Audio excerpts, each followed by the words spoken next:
अस्सलाम वालेकुम। तमाम किसान भाइयों को जदीद एग्री फार्मिंग में खुश आमदीद। जैसे कि जानते हैं आप कि हमारी बीज के इंतखाब के हवाले से एक वीडियो सीरीज़ चल रही है जिसमें तमाम बीजों के बारे में आपको मालूमात फराहम की जा रही है। जो बीज हैं जैसे कि 6321 है, 6317 है और 7024 है, और भी बहुत से हैं डिक्लाब यानी मोनसेंटा के। हर बीज के बारे में अलग अलग वीडियो बनाई गई है ताकि आप इसको देखें और इसके खसूसियात के बारे में जानें, ताकि आपको पता चले कि आपने कौन सा बीज इंतखाब करना है, क्योंकि बीज का इंतखाब ही आपकी फसल की पैदावार की बुनियाद होती है। आप अच्छा बीज इंतखाब करेंगे तो आपकी पैदावार भी उसी हिसाब से आएगी। हमारा आज का बीज है 7024। 7024 की खसूसियात क्या है, इसको कब काश्त करना चाहिए, इसके पौधों के दरमियान फासला क्या होना चाहिए, आइए इसके ऊपर आज हम देखते हैं। इसकी मुकम्मल तफसील आपके सामने। सबसे पहले देखते हैं कि 7024 को कब काश्त करना चाहिए। 7024 अगेती काश्त में करना चाहिए। इसको 5 फरवरी से पहले काश्त कर लेना चाहिए, क्योंकि ये गर्मी बहुत कम बर्दाश्त करता है। जब ज़्यादा गर्मी होगी, टेम्परेचर ज़्यादा होगा तो ये सही परफॉर्म नहीं करेगा। तो बेहतर है कि इसको जितनी जल्दी हो सकता है अगेती काश्त में काश्त करें। अब देखते हैं कि बेड का साइज़ क्या होना चाहिए। इसके बेड का साइज़ 22 इंच होना चाहिए और 22 इंच ही वाटर चैनल होना चाहिए। इसमें एक पौधे से दूसरे पौधे के दरमियानी फासला वो 9 से 10 इंच होना चाहिए, क्योंकि इसके पौधों के दरमियान जो फासला होगा, अगर हम 9 इंच रखते हैं तो इसका जो टांडा होता है वो बेहतरीन बनता है, उसकी जो मोटाई होती है बिल्कुल ज़बरदस्त होती है जी। अब आते हैं इसके जो तबी उम्र है, ये कितने दिनों में पक कर तैयार होती है। ये तकरीबन 130 दिन में तैयार होती है। 130 दिन हमें हर सूरत में देने चाहिए।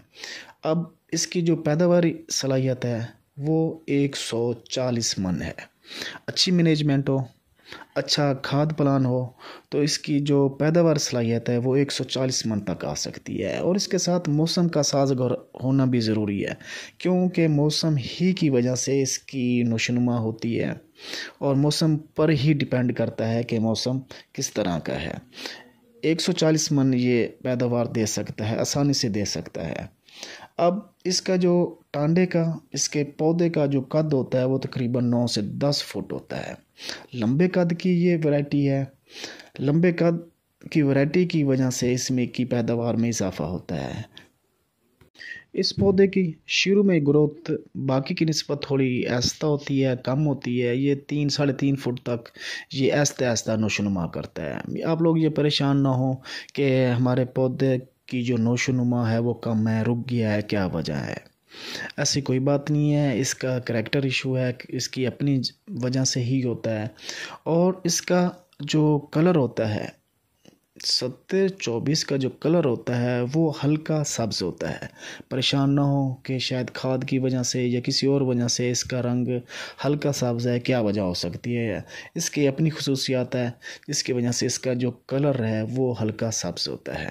बाकी इसकी जो छल्ली होती है वो छल्ली थोड़ा, इसका जो रंग होता है वो हल्का लाल होता है, ज़्यादा लाल नहीं होता बल्कि हल्का लाल होता है। अच्छा, इसका जो दाने की गिरफ्त है छल्ली के तुक्के के साथ बिल्कुल बेहतरीन है। ये छल्ली से इसका दाना आसानी से नहीं गिरता। इसकी टेंशन नहीं है जैसे 1724 में होता है कि उसका दाना जब ये 18 मॉइस्चर से कम हम उसकी तुड़वाई करते हैं तो दाना छल्ली से गिरने लगता है, लेकिन इसमें ऐसे कोई बात नहीं है।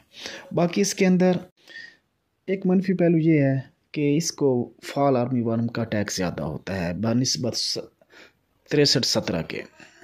6317 के इसका तकरीबन 5% से ज़्यादा अटैक होता है फॉल आर्मी वर्म का। कोई ख़ास फ़र्क नहीं है, लेकिन इसके लिए अच्छी मैनेजमेंट होना ज़रूरी है ताकि कोई अच्छी स्प्रे वगैरह का इस्तेमाल करें और उसको हम कवर कर सकते हैं। इसका स्ट्रक्चर अच्छा होने की वजह से, हालांकि कद तो इसका तकरीबन 9 से 10 फुट होता है, तो हवा और आंधी में ये गिरता नहीं है क्योंकि इसका टंडा दूसरे की निस्बत मोटा होता है। और बेशक इसके जो साइज़ है, इसका जो कद है वो 9 से 10 फुट होता है, लेकिन ये आंधी और हवा के ख़िलाफ़ अच्छी खासी क़ुव्वत मुदाफ़त रखता है। ये आंधियों में ये नहीं गिरता। आपको आपको बताता चलूँ कि आप इसकी अच्छी पैदावार लेने के लिए इसमें कम से कम 2 बोरी डीएपी लाजमी इस्तेमाल करें और 3 से 4 बोरी यूरिया का इस्तेमाल करें, क्योंकि हाइब्रिड बीज जितने भी होते हैं उनको खादों की ज़रूरत ज़्यादा होती है। और वक्त पर इसका पानी का इस्तेमाल करें, बेहतरीन मैनेजमेंट करें, इंशाअल्लाह अल्लाह के हुक्म से ये कम से कम 140 मन ज़रूर पैदावार देगा। और अच्छी मैनेजमेंट से ही हम इसकी अच्छी पैदावार ले सकते हैं। जी, आखिर में आप लोगों से रिक्वेस्ट है कि अगर आप लोगों ने चैनल को सब्सक्राइब नहीं किया तो इसको ज़रूर सब्सक्राइब करें, ताकि जब भी हमारी फसलों के बारे में कोई भी वीडियो हम बनाते हैं तो आप तक पहुंच सके। शुक्रिया, दुआओं में याद रखिए।